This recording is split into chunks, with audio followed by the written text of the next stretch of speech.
大家好，大家好，我係龍清啊嚇，同喺畫面上面嘅咧都有奇哥同埋志玲喺度，你哋兩位好啊，大家好。大大家好，家好，奇哥好，龍清好。係啦，咁就奇哥個市開始進入咗一個比較沉悶嘅格局喎，有冇咩總結性嘅指導性方向俾我哋啊？講一句。我睇翻佢去到27,000高位落翻嚟就唔算急，所以嚟講咧，加埋美股個判斷嗰面咧，應該仲有高位見嘅。咁但係美股嗰面就好清晰嘅，啲潘氏幾何啲圖畫得好靚，時間價位都應該可以推算到。但係港股嗰度咧，就應該佢會有啲不明朗因素。最主要就係應該係話喺我哋嘅頂層架構嗰度嚟講咧，佢嘅諗法同埋原先設計市況嗰班人嘅諗法有啲唔同，咁啊有啲衝突，所以有啲模糊性。係啊，其實奇哥啲 PG 圖咧係好鬼準嘅，我哋應該有聽開我哋節目嘅人咧都會感受到，我哋喺9月8號度咧就已經係 mark 咗9月18、19號呢啲日子啦。咁啊提醒大家要好注意啦，即係個市況嘅變化啦。咁亦都即係4無日之後啦。咁啊亦都有一啲股票嘅價位咧，亦都 mark 得好準啦。今日奇哥亦都好仁慈啦，咁將我哋同行群入邊有好多朋友嘅訴求咧就畫咗落 PG 圖嘅。咁咧，我哋咧就好想知道啦，到底 PG 係點樣學習，亦都係徇眾要求啦。咁大家咧就終於有個機會咧，就跟隨奇哥學習啦。咁我哋依家咧就簡單介紹下個課程。咁呢個時間咧，我就交俾阿志玲啦。志玲，不如由你介紹。好啊，因為咧上次咧阿奇哥同我哋上咗一個期權班之後咧，咁有好多朋友都即係覺得好正啦，咁就想咧就再深入學習嘅。咁咧就我哋就同阿奇哥去商量啦，因為奇哥嘅一個門秘技就係 PG 啊嘛，潘氏幾何啊嘛。咁有啲朋友咧亦都話即係可唔可以即係學習一下呢個潘氏幾何咧？咁所以我哋都請阿奇哥就話有冇一啲入門班啊，可以教下大家啊咁。咁奇哥好好啦，咁佢就應承咧就係即係俾一個入門班去俾大家去學習啦。咁呢個潘氏幾何呢個 PG 咧，阿奇哥就分咗3堂課嘅。咁我知道奇哥咧揀呢啲日子咧，應該都係即係有啲意義嘅，因為奇哥話嗱，如果一係咧就唔做，係做嘅話咧，佢就想即係呈現一啲最好嘅，或者即係最容易學習或者最好嘅啲機會俾大家。咁所以咧就我哋有3堂課咧，第一堂咧就係即係9月30號啦，咁第二堂咧就係10月17號，第三堂咧就係喺呢個10月31號。咁都想問翻奇哥啦，即係點解會第一堂要揀9月30號咧？9月30號係打底，同埋使大家可以有一個複習翻9月期指點樣利用潘氏幾何，同埋翻啲周權睇下爆炸力啊！如果我統計冇錯嘅話咧，就差唔多。如果去到9月底咧，今個月嘅累積升幅，如果係我哋叫做過關，應該會有接近4000倍嘅爆炸力。咁啊，你哋可以睇下啦，因為仲有個零禮拜，咁你哋可以睇到結果就係點樣利用周權同埋潘氏幾何攞到個4000倍。咁啊，但係當然呢個只係一個理論嚟嘅啫。係嗱，奇哥之前咧係你繼續，唔好意思。唔好意思，我應該係咁講嘅，即係嗰4000倍係理論嚟嘅啫。咁實際上每一次嚟講，大約係2至4倍。我哋有6個關口咁樣，所以嚟講，即係有陣時好似上個禮拜咁樣，我哋有7倍嘅。因為星期四大家知道有700點波幅，咁所以淨係嗰日都7倍，加埋第二日有成14倍。咁所以都幾犀利嘅，因為啲時間你見得到我係車得準嘅。咁另外一樣嘢就話，即係其實我哋個 model 話，如果升穿26,600，會上翻去27,000，跟住落翻嚟咧就會試翻26,400嘅。呢啲嚟講喺潘氏幾何都可以解釋得到，同埋點樣去把握機會都可以做到。咁加埋周權爆炸力咧就可以有呢個倍數啦。咁但係如果用月權或者係其他投資工具咧，就應該冇呢個回報結果嘅。咁所以即係趁住呢個第一堂，我就會講翻用1個月嘅複習去睇翻下呢個效用有幾大，同埋你可唔可以攞到個精髓。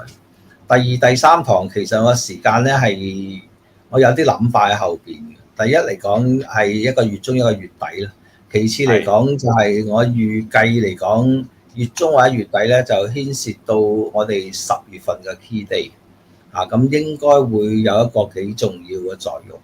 咁可能嚟講，比今個月9月份個爆炸力會仲勁同埋個機會仲大咁，同埋應該係全球性嘅操作嚟嘅。尤其是係10月31號嗰個，應該係全球性操作嚟。如果把握得到咧，會減少好大嘅損失，或者係增加好大回報，或者將你嘅組合可以做一個好嘅對沖，使到規避咗呢啲大嘅風險。所以個時間設計就咁樣。奇哥啊，我都想請教你咧，係啦，我嗰個學生嘅門檻有冇有啲咩特別嘅要求，同埋即係一般大家如果聽完3堂課之後，應該理解自己會得到啲乜嘢咧？或者你作為一個導師，可唔可以都同我哋簡單講一講咧？其實我已經將嗰3堂課咧，係我原先個潘氏幾何內容咧，係降到最低層次嘅要求噶啦。即係話你只要聽同埋你做到少少嘢，同埋你捉到嗰個方法嘅皮毛，你就可以應用咗喺成個10月嘅大勢。9月如果你聽有唔明嘅話，你盡快透過各種渠道揾到我去解答你啦。跟住嚟講，即係重錘就喺10月中同埋10月底。如果你可以理解咗個初步運用咧，咁嗰個大浪同埋嗰個風險咧都可以控制得到。係嘅。志玲你繼續。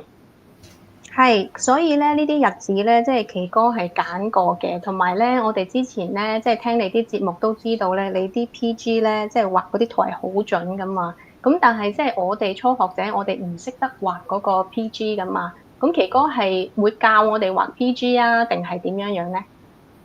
唔單止教，直頭係會有個 Excel 將個 PG 擠落去，你只要去 fit 啲數據落去，無論股票、大市或者係期指，你都可以利用嗰啲數據去處理一幅圖。咁我附加咗個潘氏幾何嘅畫法俾你哋。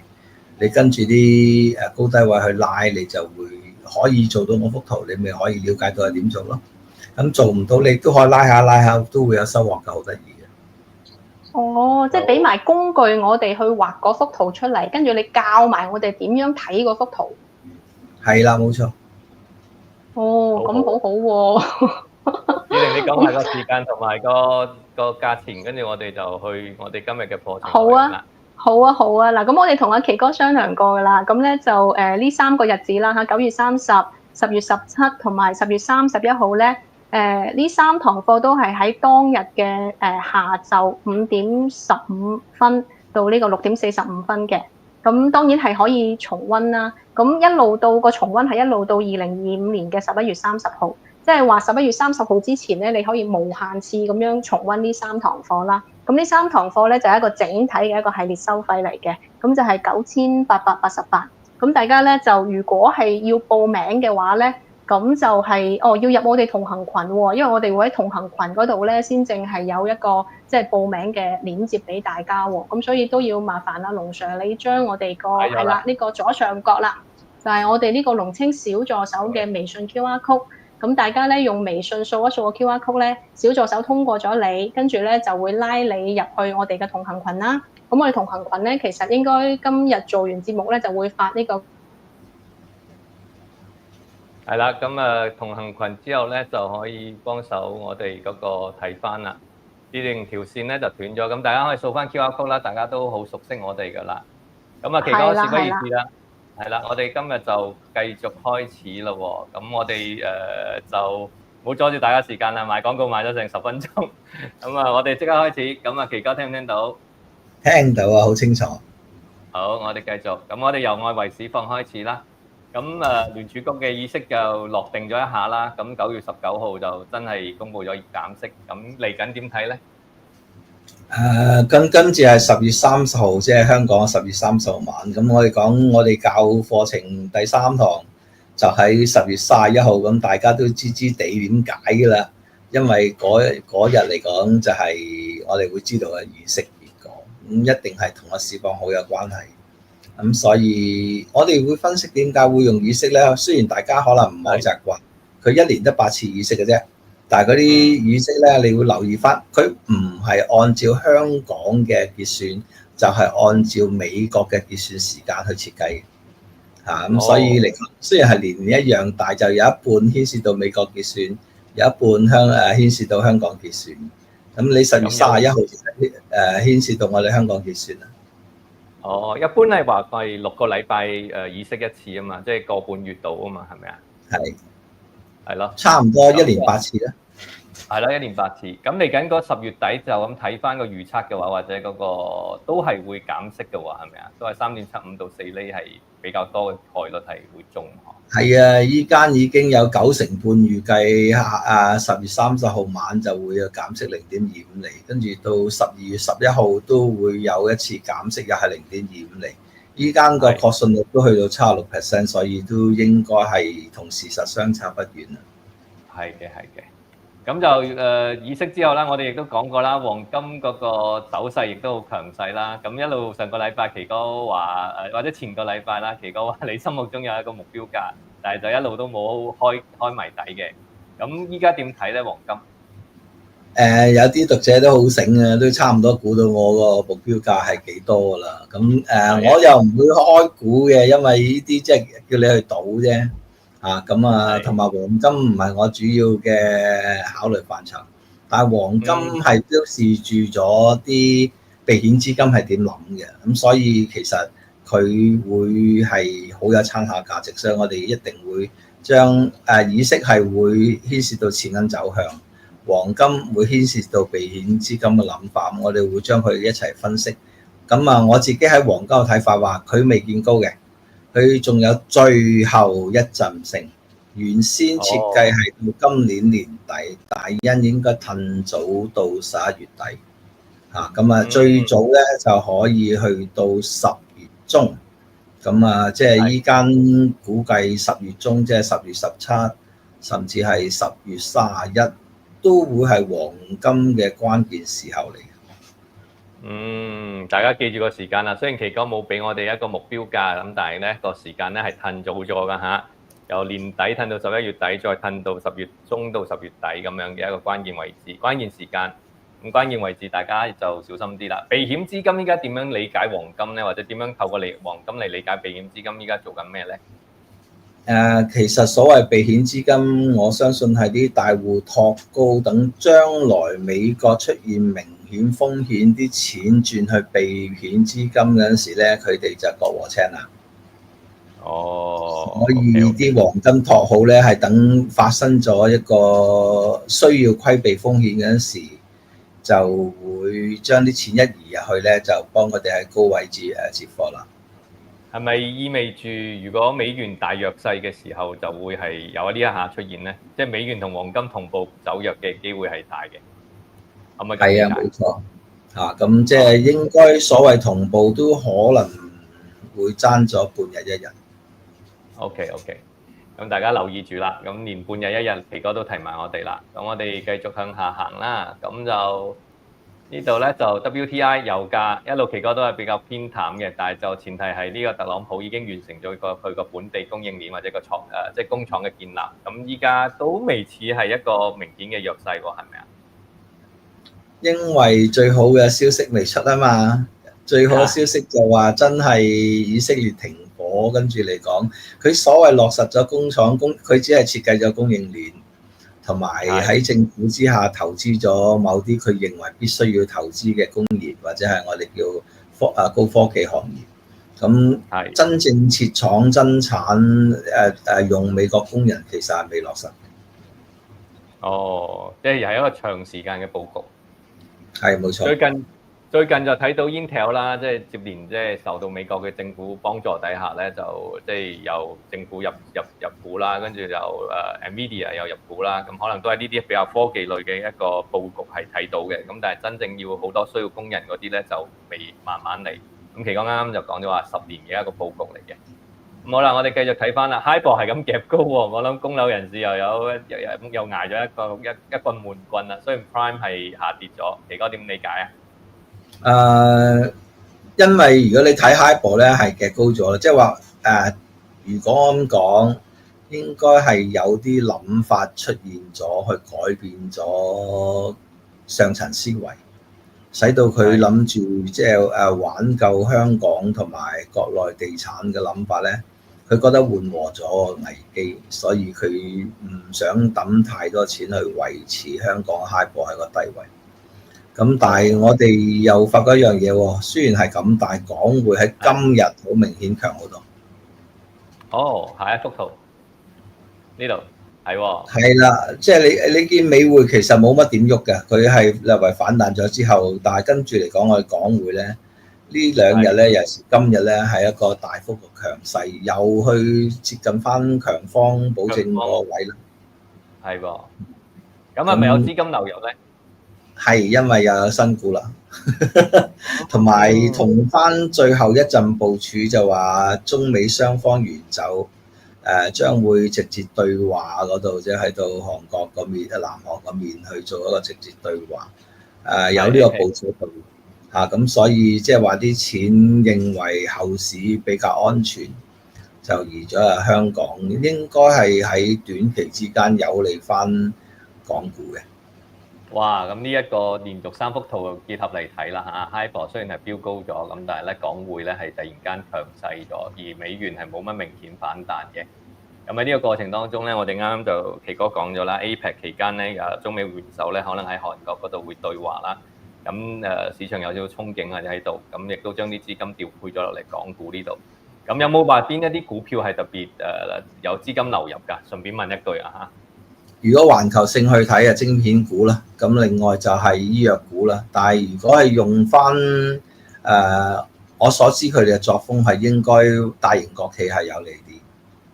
哦，大型國企係咪即係已經調整咗一排嘅呢個電信啊或者銀行板塊咧？會唔會係咁啊？應該係，但係就我自己覺得佢哋喺蕉皮之間劃痕嘅機會大啲。哦 ，OK，咁中芯國際都依然係強啦。如果以呢個今日中芯國際係升咗5點幾個 percent 㗎，係差唔多成99億港股99億成交，係第4大嘅港股成交金額，亦都係升幅零舍特別強勢嘅。咁中芯國際呢排都勁得好犀利㗎啦。咁華虹半導體亦都升咗3.6個 percent 啦。咁啱啱亦都印證咗資金流入，咁而有大市下跌緊嘅過程當中，有咩股票係零舍特別出色嘅？咁少少匯報俾大家參考翻。好啦，咁期間我哋繼續啦，咁就去翻我哋嘅道指咧。咁減完息之後，好似再破新高喎。係會繼續破添，因為我哋見得到呢幅圖，你哋要小心啲處理。我唔想講得咁白，即係話如果你哋有能力嘅話，就翻去自己畫一幅，睇下我個起點喺邊度，終點喺邊度。目標高位喺邊度？我自己都覺得我畫得幾好嘅嚇，所以嚟講美股因對我嚟講就開始同我開頭嘅預測差唔多係接近一模一樣，所以我覺得呢幅可以作為一個食股參考圖。OK。我幫大家複習下啦，起點咧用時間計咧就係3月嘅時間度啦，咁就係嗰陣時見咗一個4月嘅低位，附近前少少開始作為起點。咁呢個終點嘅話咧，就出年唔係今年嘅11月嘅3號到啦，咁即係10月底啦。頭先印證翻頭先奇哥咁講啦，我好錫住大家噶，幫大家揾答案。跟住起點嘅呢個底位咧，就係今年嘅低位啦。咁終點嘅高位咧就奇哥呢度畫咗46,000樓上再多好多啦。咁我呢度就咁目測嘅話，應該加多2000點度嘅。咁唔到2000點嘅，咁可能47,000幾啦。啱唔啱啊？奇哥，我呢個小學生嘅答案。如果數量化係啱，但係就正常會時間會褪做，價位不變。OK。咁但係頭先我口噏噏嗰啲咧，應該對大家都有幫助啦。點解我要咁樣口噏噏咧？因為奇哥講咗啦。佢話佢呢幅圖咧，佢係精心策劃、精心畫出嚟嘅，咁係非常之具有呢個參考價值。咁所以我咧專登喺個道指1年圖咧都停留多啲時間俾大家睇望多兩眼啦。咁留意住起點同埋終點同埋個高低位啦。咁我唔知道點樣再提大家啦。咁我哋下一頁。好啦，奇哥，標普500又點樣理解咧？所以開心就話佢嘅結果係同道指係同時間到位嘅。價位比例爭少少嘅啫，所以我都話完之後都幾開心。咁標普答案我自己覺得公佈咗啦，你自己參考下點畫法啦。係，都從頭先差唔多啦，我唔專登再噏多一次啦嚇。咁啊，11月頭或者10月底嗰個時間係緊要嘅，提多大家一次。我相信納指都差唔多係嘛？係納指都差唔多，納指會早少少到位，但係佢強，因為我哋講佢會強，所以佢已經強咗㗎啦。咁啊，依家嚟講，你見佢有偷步反應，咁可能會早過道指納指，早過道指標普一日到位嘅。咁但係提醒大家一樣嘢，偷步呢樣嘢可以快到咧，你唔信嘅。咁如果我預測個模式就話，如果今晚當係第一日計，佢最快係第10個交易日到達目標位，但係多數都要接近20個交易日。OK， 嗱，偷步嘅含義好緊要啊嚇！如果今日係第一日，即係今日9月22號加10個交易日嘅話咧，就即係今日禮拜2啦、禮拜1啦，咁今個禮拜仲有4日或者5日啦，當今晚開始，咁跟住下個禮拜咧加多5日咧，咁就到啦。咁但係奇哥話10日至20日最快嘅呢個偷步時間，咁但係照翻正常翻計咧，頭先個3幅咧就會係道指同埋標指咧就會係10月底嘅，咁啊大家再聽清楚啦。我想請教奇哥啦，3幅圖都係話俾我哋聽10月可能會好快去到一個目標價啦。咁之後會點樣運行咧？嗰個調整或者如果真係會有一個調整嘅話，個調整嘅深度又會有幾多咧？做到呢度通常有2個結果導致意外嘅，第一個就話關係破裂，即係國家同國家之間嘅關係破裂。第二個意外咧就係話業績嚴重超乎預期地差。咁當然啦，即係如果陰謀論講句，如果大家做咗好多對沖性措施，或者甚至係反手做淡咧，佢就寧願同你捱多一季，捱死晒你啲期權保護盤嘅。咁呢個我哋都見過好多次。咁要破解呢樣嘢就係趁佢未做保護盤之前殺落嚟。好短時間殺得好深，跟住先可使到佢冇辦法保護到自己嘅資產。咁啊，呢樣嘢就話一定有極之利好消息，使到佢延遲咗個保護措施。咁啊，呢樣嘢係好考腦筋嘅。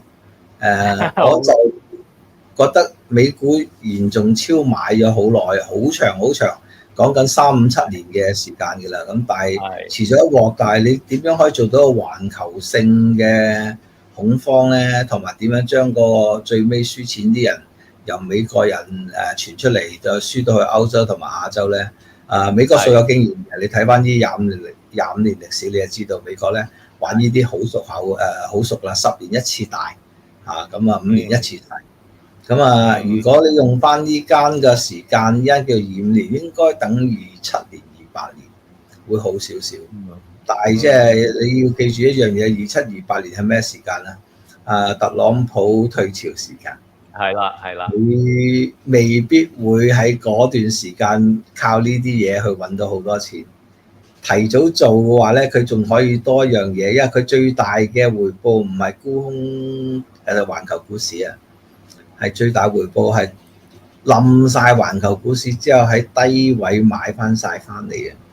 即係你參考翻2000年之後南韓啊、泰國啊，或者係1998年嘅南韓、泰國或者其他啲國家，嗰啲重要資產都係嗰陣時流失俾美國嘅。即係個玩法就係咁啊！希望大家留意下呢樣嘢啦。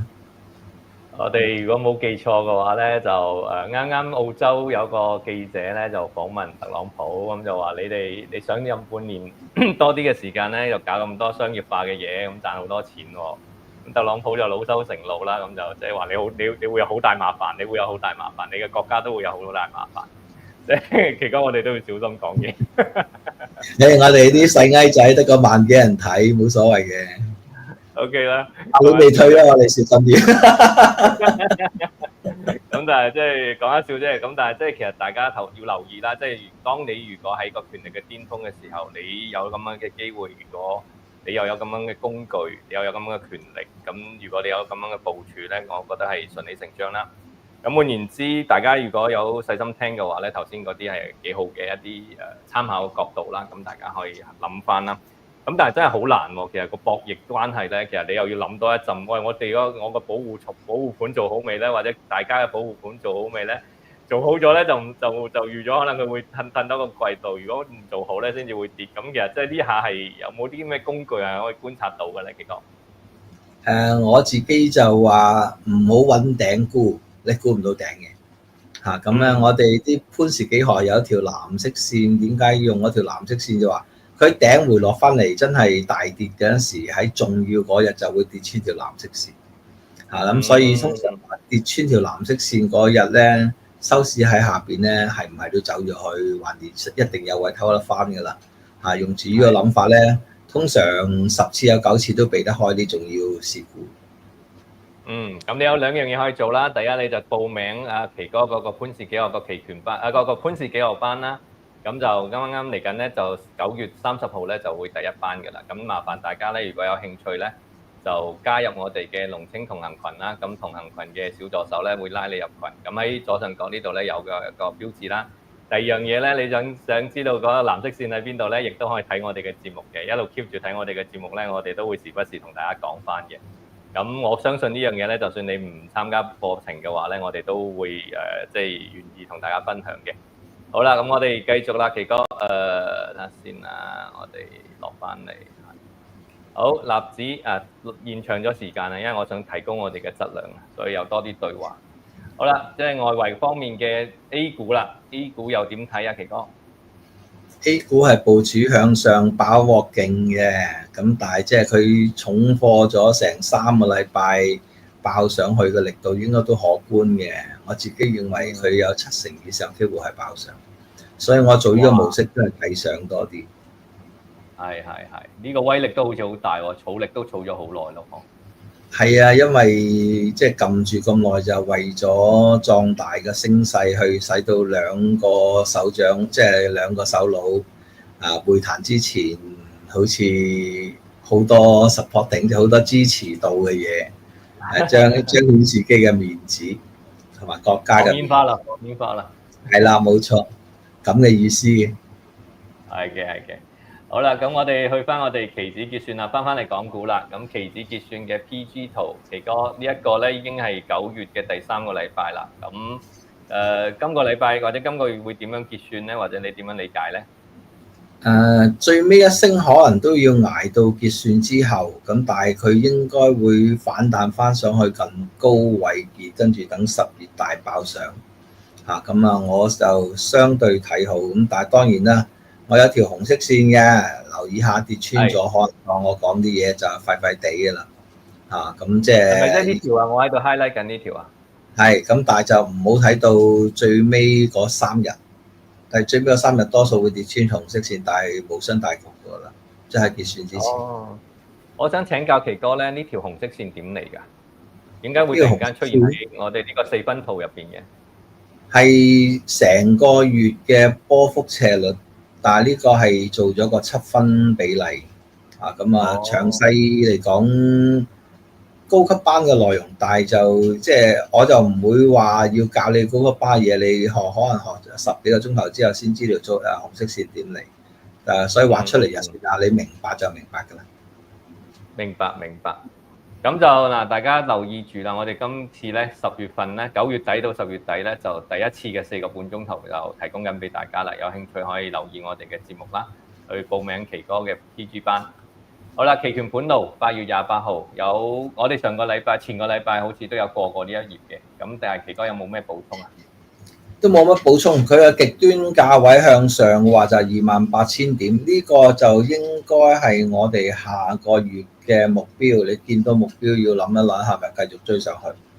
咁但係佢即係話，如果佢依間26,500跌穿咗，上翻去收市，即係聽日，如果能夠上翻去收市，又需要你睇翻好少少啦。OK。咁好啦，我哋今日咧，或者今日嘅期權盤路又有啲咩啟示啊？今日嘅期權盤路嚟講，即係話，如果你用翻成交咧，認購係多咗好多嘅，有成5200幾張。增加成1800幾 ，put 嗰邊少咗好多，暗示咗啲人係後底撈嘅人係多過怕佢跌嘅，咁即係話佢哋仍然都係覺得可以搏上。波落嗰集都係睇26000，你見到藍色嗰948張係 put 個面，你就知道啦。係本身都係大盤路嘅，即係但係如果你跌穿到26000點，啱我畫幅圖嘅紅色線就應該穿咗啦。所以如果真係出現嘅現象，我哋要小心啲。OK，咁暫時睇落去，大家都係部署緊向好啊嚇。雖然個市由27000點咧落翻嚟差唔多588點啦，咁就亦都好清晰啦。期哥表達得，咁我唔使總結啦。咁啊，國指期權方面咧，8月28號月底嗰陣時都係有冇咩補充咧？呢個犀利下啦！你睇下個 call 成交，今日23574張。哇！呢度，哇！咁活躍，哇！好大部署喎，呢度黐咗線咁樣喎。係啊，你諗下就知佢哋做乜嘢㗎啦。佢哋即係唔係睇得好多啫，9000點。咁係啦，呢度最大呢度啦。咁今日8888，呢個唔係當其時8888。哇，好積極喎！咁我講錯咗，如果你用翻9月嗰度嚟講，依間過咗9000點啦，佢哋啱嘅。係啦，冇錯咗。呢個即係話如果你用翻9月22嗰張，佢都係睇好咁冇咁誇張，睇9700點啫。都多啦，係啦，唔怕，我哋呢啲係一樣嘅啫。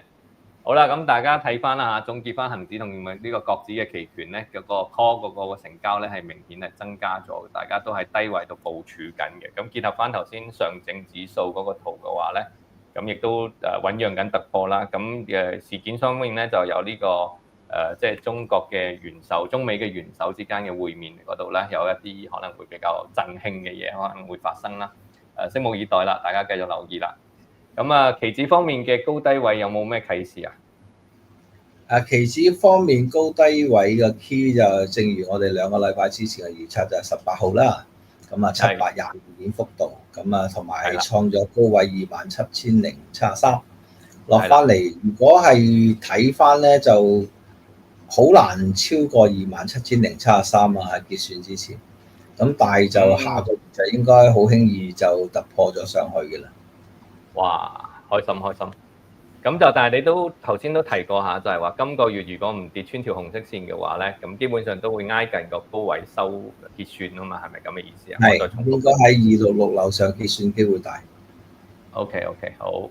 咁好啦，去翻市況分析啦。我哋用 PG 圖啊嚇，全部呢啲框咧，全部都係 PG 圖嚟㗎。咁大家咧留意住啦。如果啱啱新嚟嘅朋友咧，咁可能唔熟啦。咁但係我哋已經用咗 PG 圖咧，幫大家分析啊，或者市況或者個股咧，其實個準確性咧係好高嘅。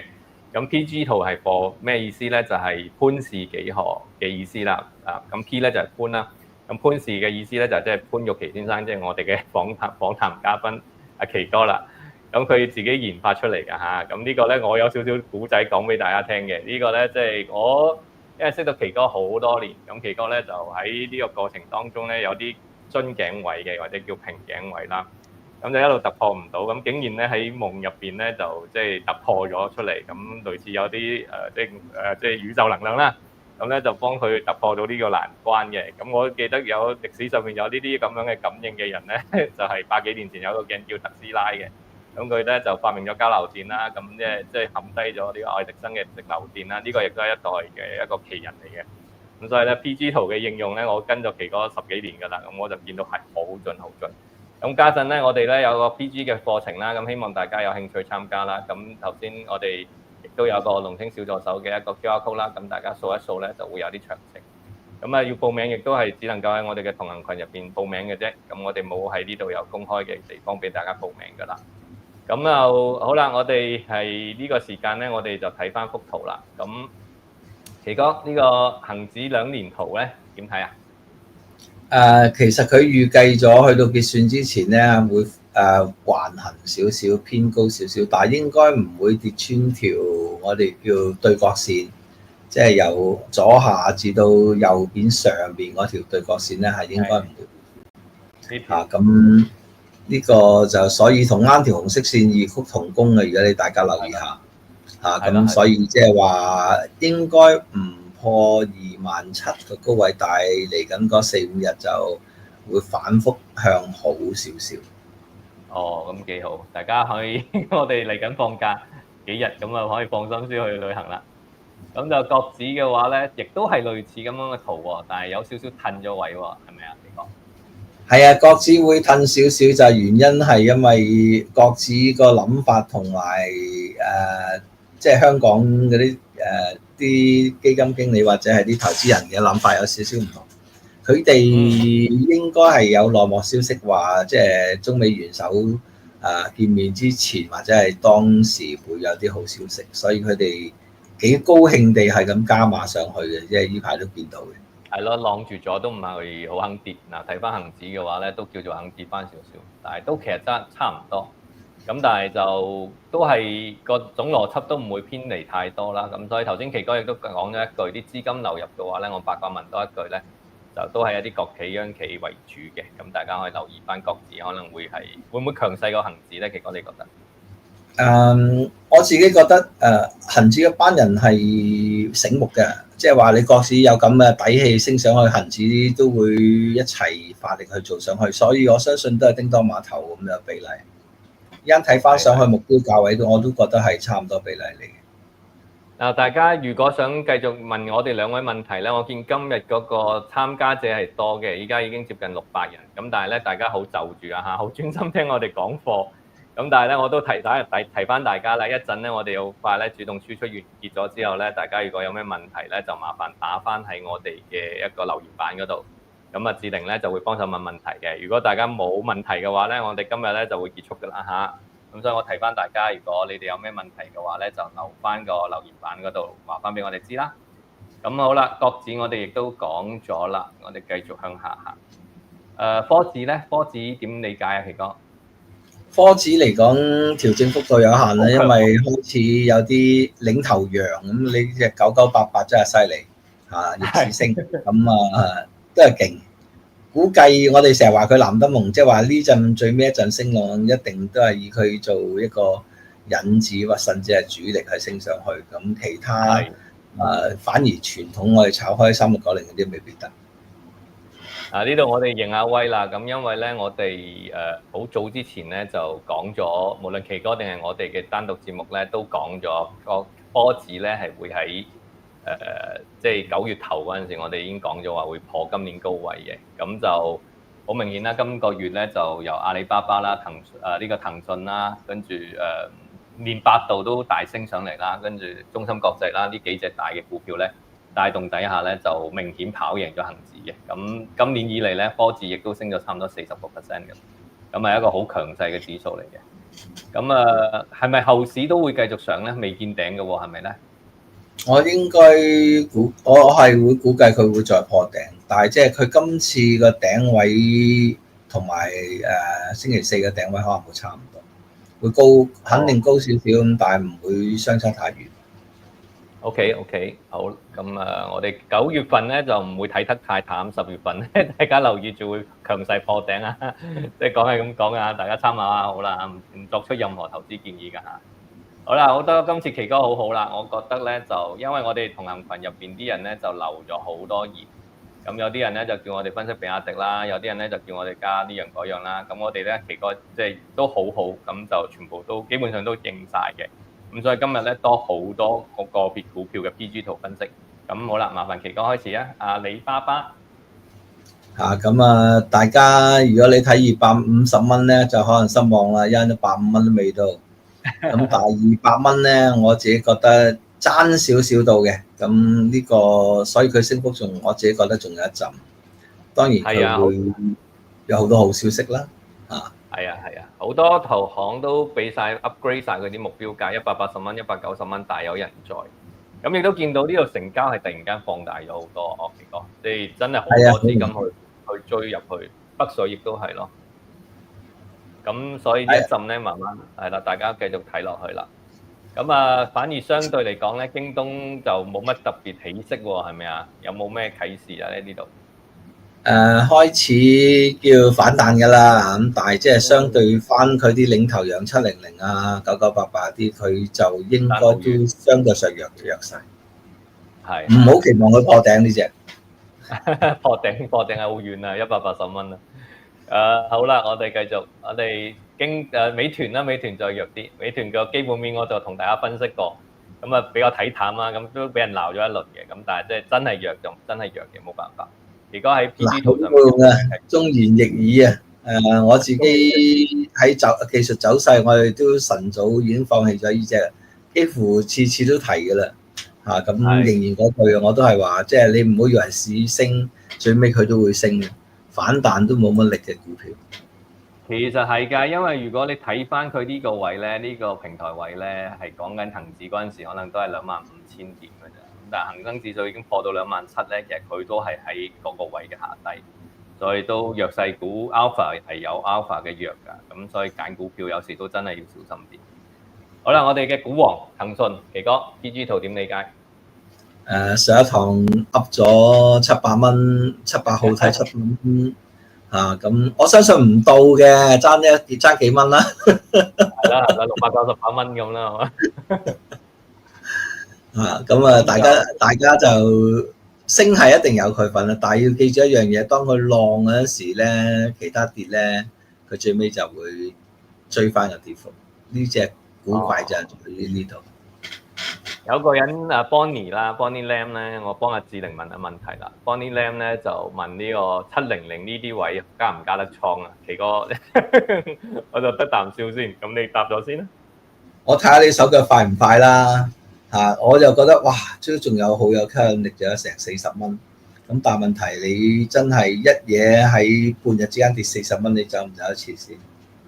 如果你有信心，你係快手快腳又睇啱價位嘅話，不妨一試。但係如果用一個以年計嘅值博率嚟講，我覺得唔抵博。如果你真係貪呢一小注嘅話，有兩個選擇。第一就係佢有 call option，咁你可以買 call option，靜待10月大升，有佢份。第二個選擇咧就係仲有其他嘅認股權證可以選擇嘅，咁即係啲發行商嘅認股權證你都係選盡量諗清楚啲啦，呢個就但係你要記住一樣嘢，輸晒有佢，贏咗就應該唔止 double 嘅。係啦。咁就基本面我都補充少少啦。咁就騰訊嘅基本面我就啱啱呢個禮拜六咧，我哋都做咗禮拜三上個禮拜三啦，我哋都做咗一場分析嘅。不妨去參考下啦，睇一睇啦。我都計咗啲估值水平俾大家計嘅。咁但係嗰啲咧係我覺得叫做中長線或者都係偏長線少少嘅一個目標嚟嘅。咁如果嗰個目標係有效嘅話咧，咁我梗係建議你唔好高追啦。咁即係等翻個安全邊際再高啲嘅時候，你計到條數每年有複合增長率20%嘅話咧，咁你先出手啦。咁所以咧，你可以由嗰度咧去引申翻你自己要唔要喺呢個位度加倉呢個騰訊啦。咁直接回答就唔好啦。咁因為都係追揸股嘅問題嚟嘅。咁但係即係俾晒 hints 你啦。好啦，我哋繼續落去騰訊之後咧，就到邊隻啊？941有人問我頭先奇哥你點睇啊？我覺得佢破頂嘅機會難。但係就趁住依間可能會反彈翻去之前嗰個，即係大約2個禮拜之前個高位咧，就要考慮翻係咪減倉。長線持有唔係怕嘅，但係呢個價位長線持有就我覺得好貴。嗰個息率都唔係特別高啦，即係個股息率都唔係特別高，個腰唔高。好啦，我哋最後尾港交所 beta 特別敏感嘅一隻股票，咁大升之前係咪都會即係預部署下，跟住等埋佢一齊爆咧？奇哥，我估佢會爆突，因為原先如果你記得我哋3個月前講啲嘢就380一升穿400蚊，我係睇佢話有2成升幅，後來調整到佢得1成升幅，但係最尾呢陣我度翻居然又係有2成升幅。即係去翻原先 model 嗰度，我都覺得佢幾犀利。個班後邊真係幾識部署下。咁就我幫大家複習下啦，咩叫兩成，咩叫一成咧？我哋嗰陣時400蚊咧就講呢樣嘢嘅，咁兩成就即係480蚊啦。咁後來調整翻低落嚟咧就440蚊啦。咁奇哥啱啱講翻，誒又去翻400，即係兩成嗰啲喎。咁即係短期嘅話咧，應該都有啲期待啦。好啦，冇任何投資建議㗎，大家記住啦。咁我就證監會持牌人，奇哥唔係咁，但係我哋都唔建議任何人跟隨我哋買賣任何嘅股票啦，或者期權啦，或者期指啦咁樣啦。咁好啦，呢個咧就應觀眾所求嘅，呢個咧就係我做個好詳細嘅基本面分析俾大家嘅。咁就係中升控股啦。原來佢係藍籌股嚟㗎，奇哥。係啊。如果我點會分析咧？係啦，我都唔知添，但係我就知佢今日成交都高活躍嘅，億幾兩億係嘛，億五啊好似。咁啊，好似 PG 圖上面開始揾到啲位咯喎，係咪啊？即係敏感點咯喎。我認為佢唔會破到高位。但係如果呢陣浪跌浪反彈到一半嘅話，係一個比較好嘅走位。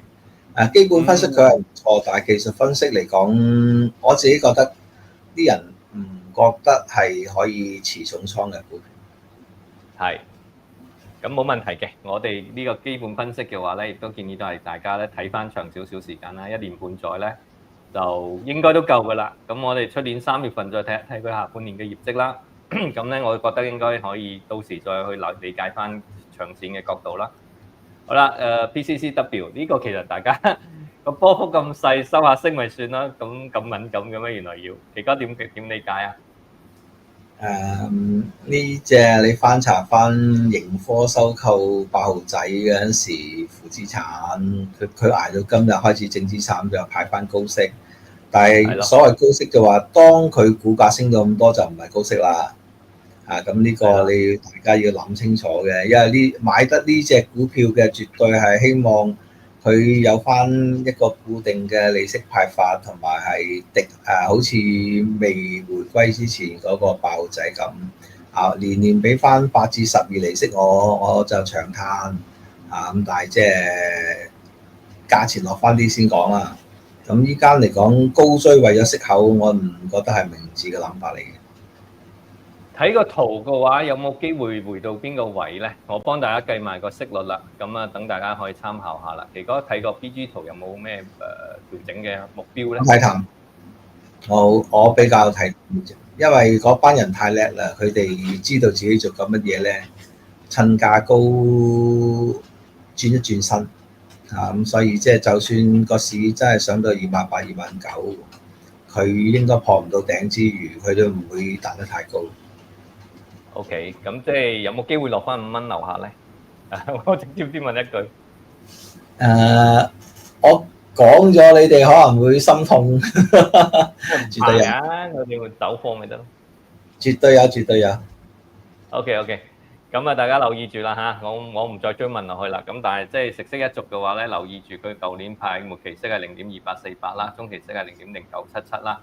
除翻呢條數啦，8至10厘嘅話咧，咁大家計翻個空間，自己去留意翻點樣捕捉啦。咁啊，如果真係收息嘅話咧，就亦都要留意翻你個息率咧，唔好太高，即係或者太低嘅息率，你先至去部署，其實係個意義唔大嘅。咁你情願等翻佢，如果公用股嘅特性嘅話咧，可以喺低即係低價入邊，即係高嘅息率嗰陣時咧，你去部署咧，咁你係即係坐定粒六，可以安安心心瞓覺，可以收股息。好啦，平安保險係好似同個國企同埋恒指都偏離得幾遠喎，幾多？應該咁講，佢班人同匯豐嗰扎人一樣夠數啦。咁依間係有基金開始離場。其實今次升浪咧，我哋啲基金唔係真係咁癲嘅。佢哋大約係升到26000樓上，已經陸續散緊啲貨，有1/3基金開始減持，同埋減持嘅幅度都唔細。咁仲有一半觀望。有一啲剩翻好少嘅睇到好，但係嗰啲好聰明嘅人嚟嘅，反手好快。咁呢個大家要新手敏捷唔同我哋一般普通人啦。咁就好普馬特啦，我都曾經分析過下佢基本面嘅，咁大家可以留意翻啦。咁點樣睇啊，奇哥？你相信佢嘅 hit 嘅產品，即係靠啲袋裝可以 hit 到20年咧，你咪繼續保留佢咯。好一致啊！我哋嘅意見係咯，咁即係都中心比較嚟講，佢入到藍籌可以使到指數基金自驅貨咯。佢仲有咩願望未滿足啊？滿足晒啦，滿足晒啦，滿足晒啦！啊，呢一浸咧就已經係最後一衝啦，咁大家留意住啦。如果你睇翻月線圖嘅話咧，你會好警惕㗎嚇。我都提多一句。基本面嘅話咧，我就唔做分析啦，費事壓大家太多時間。咁我哋繼續。仲有啦，比亞迪啦，應該係仲有兩隻比亞迪。奇哥有冇咩 comment 啊？做到呢隻，我部 Excel 都爆咗機啦，太多圖啦。係喎，呢個真係唔同喎，即係個圖都個圖個樣唔同咗，變咗 investing.com 喎。之前係 Excel 圖嚟㗎嘛。我哋留意住啦嚇 ，Excel 都爆埋機啦，咁大家真係要真心感謝奇哥啊！我唔該你哋，人哋真係用咗可能分鐘，每一幅圖都要畫半個鐘㗎，使唔使？差唔多，我估計佢發如果有機會反彈翻紅色線咧，130幾唔夠140啲位咧，考慮下離場啦。即係我仍然即係我個人中意呢隻股票，但係技術分析或者係基本分析嚟講，啲數據都唔能夠喺呢一年使我滿意。係啊，佢啲車係幾好揸嘅，嗰啲 U7啊、U9啊嗰啲係咯，咁個性價比好高嘅，咁但係個車還車啦，公司還公司。好啦，最後尾匯豐啦，又去翻紅底股啦，咁亦都喺高位度徘徊，同呢個平安保險爭好遠啊！咁點樣理解啊？奇哥，浪埋呢隻，使其他股票走得快啲啩？我仲預計佢有少少升幅嘅，但係真係得好少升幅啦。如果你度幅圖，你應該見到啦。大家嚟講，唔好俾佢嘅表象迷惑住，佢係放生其他嘅金融股走嘅。係啦，平安保險就走緊啦。咁我哋好啦，到呢度咧，我哋嘅主動輸出就係咁多啦。我哋奇哥唔係證監會持牌人啦，咁我訪問人咧就係啦。咁但係即係我哋嘅意見咧都唔構成任何買賣建議啦。咁亦都喺度申報啦，我哋奇哥咧係冇持有任何上述嘅股票嘅。咁我哋咧基金或者產品咧係有㗎嚇。咁但係因為主要係奇哥發表多啲意見啦，咁所以大家參考多啲啦，亦都唔好跟住我哋買股票啦。咁啊，大家部署嘅時候咧亦都要小心啲，注意啲。我哋請翻阿子玲入嚟啊！子玲喺邊度？係喺度，聽唔聽到？好啦，咁啊，好似我呼籲完之後，大家多咗好多問題喎。係啊，好多問題啊，同埋咧，我見到阿奇哥真係好好啊。其實我哋係今日咧朝早咧，小助手先正將一啲群友話想要畫邊一啲股票嘅嗰個 number 咧，係俾阿奇哥嘅。但我見阿奇哥咧真係交足功課喎。即係畫到爆晒機喎，真係都好唔好意思啊！其實咧，我覺得大家咧，即係如果你咁中意奇哥呢個 PG 分析咧，你可以咧，即係我哋因為有嚟緊咪有一個奇哥嘅 PG 嘅入門班嘅，咁會俾埋工具你㗎啦，你自己 input 啲數據咧就可以自己出個圖㗎啦。咁你學好呢個本事咧，你就輕鬆啦。你篤一篤個 number，咁啊跟住奇哥畫成30幾分鐘、40分鐘，畫到爆晒機，係咪？咁你自己都做下功課啦。係啦，咁就我哋睇下先啊，我哋問下啲問題先。咁啊，多謝大家嘅支持啊嚇！奇哥，原來你生日就嚟到，啱啱有人恭喜你，即係預祝你生日快樂。我啲舊學生嚟嘅，應該係你啲舊學生啦。咁啊，子玲把聲我聽唔到啦，我做住主持人先啦。我出翻嚟啦，聽到嘛？係，多謝你啊，有聽到你把聲啦，你繼續。好啊，咁我問一問大家嗰啲問題先啦。阿 Kelvin 咧，佢就話即係之前佢應該係上過阿奇哥嗰個期權課程嘅。佢話當時咧，阿奇哥就睇到你用即係7月30號呢個期結日嘅嗰個盤路咧嚟去預測成個8月份嘅一個走勢啦。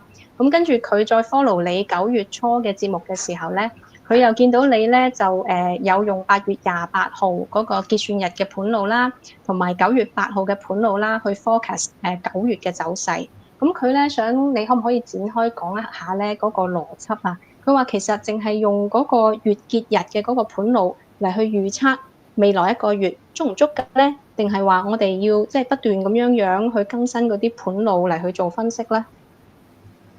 佢結算當日出嘅盤路咧，就係成個月嘅部署，但係有一個問題就話先去做低位定係先去做高位，同埋佢會唔會有啲意外因素使佢幅度增加或者減少，所以我哋都要喺6個重要日子，如果你真係唔得閒嘅話，就用6個重要日子去 check 翻佢有冇超出我哋嘅預期走勢。如果冇，佢會照翻結算當日嘅報告去行。但係即係你知道結算當日報告冇用嘅，因為有陣時係先跌或者係先升，你估錯方向一樣都係冇辦法有回報嘅。咁所以即係勤力啲啦嚇。咁啊，重要日子睇之外咧，喺我哋星期一、星期五特別都要再睇多一次。係好，咁嗱，我見到呢個叫做天道論，係指定個咪可能有啲問題。我問啦，我幫自己問啦。Chemistry 係咪啊？化學先生就想問龍 Sir，奇哥係技術分析，有時聽奇哥講話大市會回調，未知龍 Sir 作為價值投資嘅實踐者係點樣？我為自己加時間，見到呢個問題問我嘅，咁就會否被奇哥嘅技術分析有所影響，例如高位沽貨或者低位買貨等操作。咁基本上咧，我哋所謂嘅價值投資咧。有幾樣嘢要注意啦，我哋會係關注嗰個價格安全邊際啦。咁買貨嘅時間咧，會係比較基數，會係一定會有安全係數喺度嘅。咁個回報率咧，亦都會有一個計算喺度啦。譬如可能年回報率係10%啊，或者10幾以上咧，我哋先會出手。咁至於個倉位調整咧，我都會參考嘅。咁亦都好似3月頭、3月中、3月底嗰陣時啦。我哋雖然未知關稅會有幾大衝擊，咁但係我哋嗰陣時咧都係已經係為咗提醒咗大家要增加現金比例嘅。咁現金比例喺邊度增加翻嚟咧？就係我哋喺個價值投資嘅基本倉以外嘅地方咧，我哋會有一個叫浮動倉位嘅。咁個浮動倉位咧，就係如果覺得個市真係有啲唔對路啦，又或者覺得自己嗰個價格嘅實踐咧已經係去充分反映咗今年嘅價值體現啦。咁亦都有個機會咧喺嗰度調動到個資金嘅話咧，其實唔使一定要死揸住浮動倉位唔變嘅。咁譬如話騰訊嘅話，咁可能今年已經充分實現咗一部分啦。咁我哋基本倉之外咧，咁浮動倉嗰度咧，可能會揀翻啲時間去調整翻。咁亦都係個低位翻嚟嘅時候咧，咁亦都再出手翻，即係去考慮再買翻佢咯。咁但係當然啦，呢個決策咧就係比較複雜啦，咁就唔可以一概而論。咁但係我就將最基本嘅邏輯就講俾大家聽。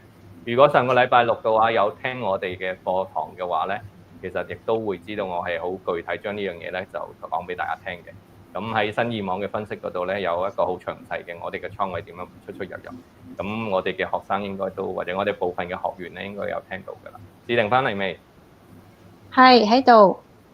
好，你繼續。聽到嘛？好啊，我問埋啊。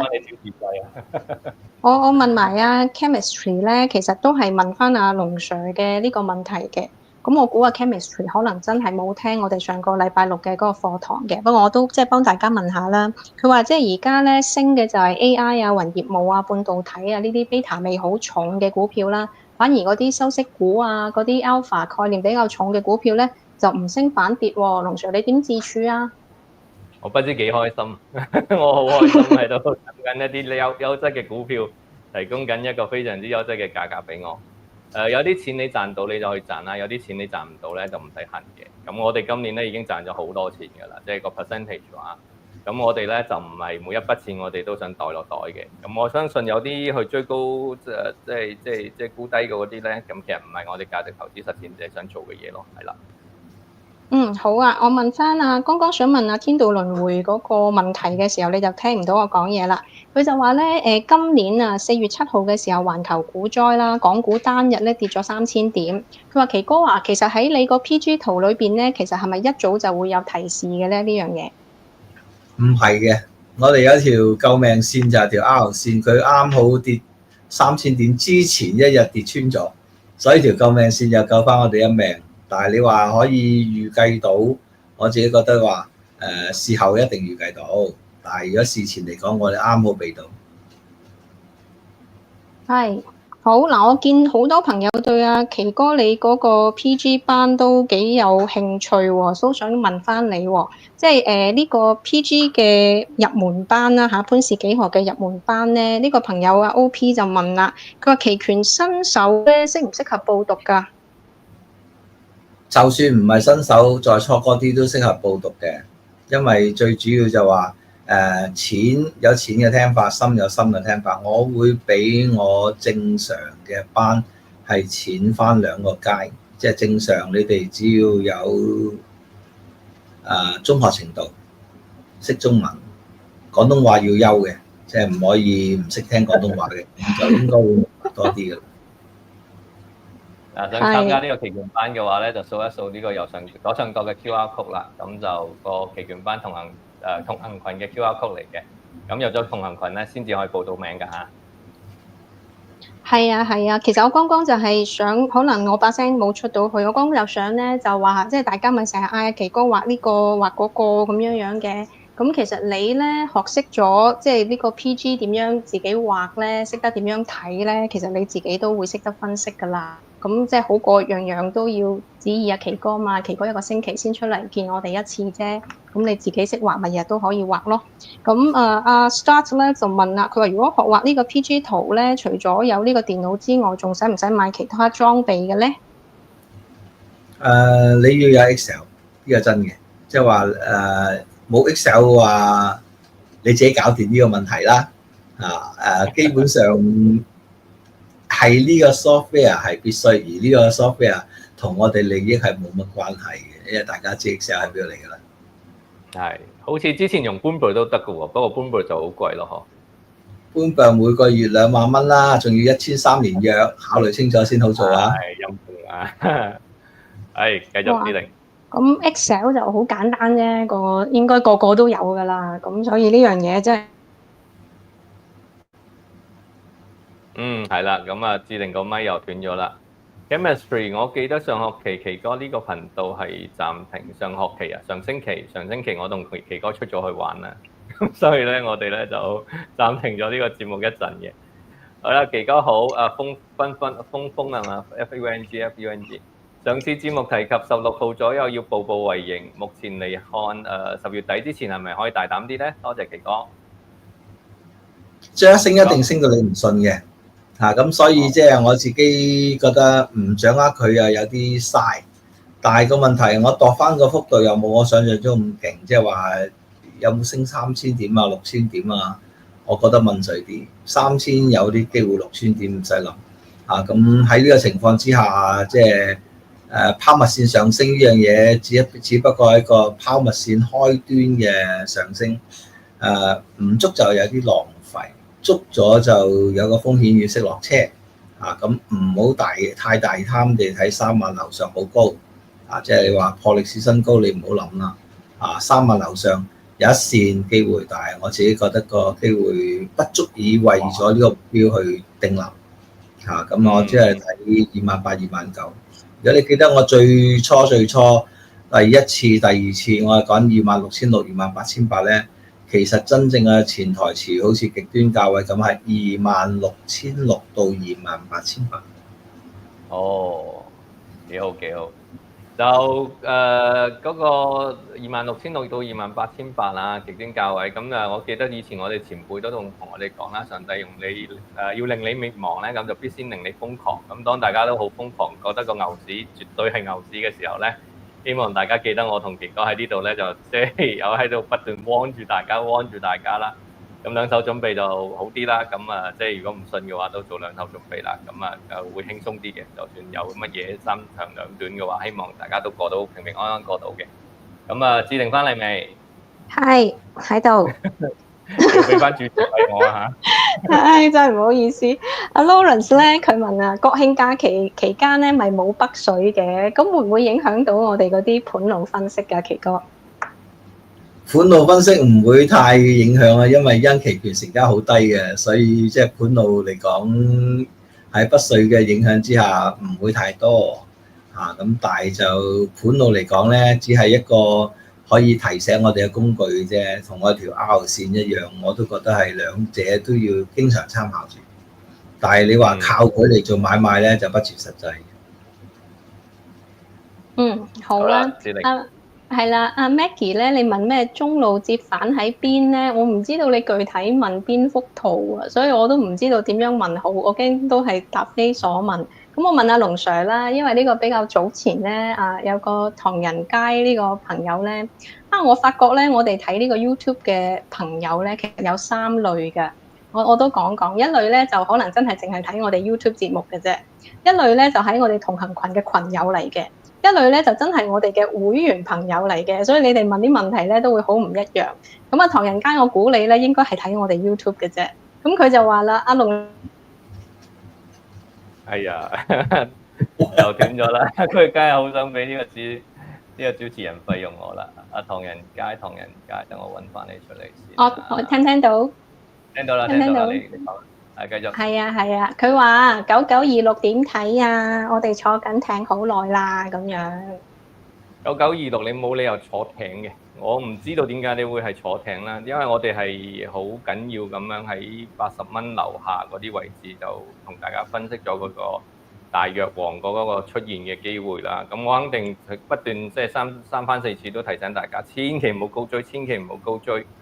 咁如果你喺80蚊買緊嗰陣時咧，係有個價值嘅恢復嘅，因為我哋係計到佢個股即係價值咧係喺165蚊到170蚊之間啦。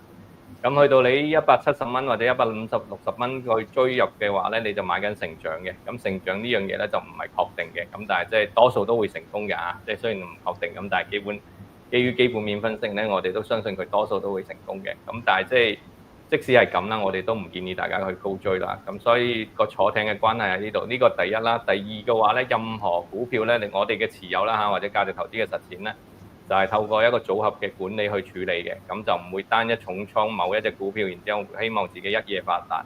一夜發達嗰啲咧就跟多啲期哥啦，或者即係我哋期指期權咧就容易啲。咁但係咧真係要一個策略嘅，即使係期哥個策略嘅話，都係一個進退有據嘅一個策略嚟嘅。冇得即係用賭博心態或者僥倖心態嘅。咁呢啲咧，其實好似阿志玲話齋啦，真係我哋識即係即係孜孜不倦都係講呢啲咁樣嘅道理嘅。咁希望大家即係用啲心機去 follow 我哋啲內容啦嚇。咁奇哥你啱搖頭喎，唔可以一夜發達喎，係咪啊？奇哥你都回應下。我自己一個講法就即係我講咗20幾30年㗎，你預5000蚊輸晒佢啦啊！你想一夜發達就嗰5000蚊，如果唔輸晒你就一夜發達㗎啦。好，志玲係咪時間差唔多啦？時間差唔多啦。大家咧 follow 我哋嘅節目咧，除咗星期一下晝呢一個即係奇哥嘅一個訪談室咧，我哋禮拜3係有一個同行群嘅直播嘅，禮拜6咧係有一個會員嘅一個課堂嘅。咁咧就我哋咧嗰個會員網站嗰度咧，就可以上到奇哥嗰個 PG 堂嘅，可以報名嘅。咁麻煩阿龍 Sir 你俾翻奇哥嗰個課程嗰個海報俾大家睇睇先啊。嗱，奇哥今次咧就真係即係破例啦，將佢嘅呢一個 PG 嘅呢個獨門秘技咧，就手把手咁樣就即係由初級班開始啦，呢個入門班開始咧就帶住大家去學習啦。咁呢個咧俾埋工具你啦。你自己輸入咧嗰啲數據咧就可以出到個 PG 圖出嚟啦。你分析嗰個期指又 OK， 分析嗰個個股都 OK 噶啦。咁咧就分咗3堂嘅。第一堂咧就係9月30號咧有一個 PG 簡介，10月17號咧就有一個 PG 實操，到10月31號咧就有一個 PG 嘅復盤。至於點解揀呢3個日子咧，奇哥一開始今日節目嘅時候咧，亦都係講咗噶啦。咁就係啦，大概就係咁樣啦。咁如果睇下奇哥有冇補充對呢一個課程？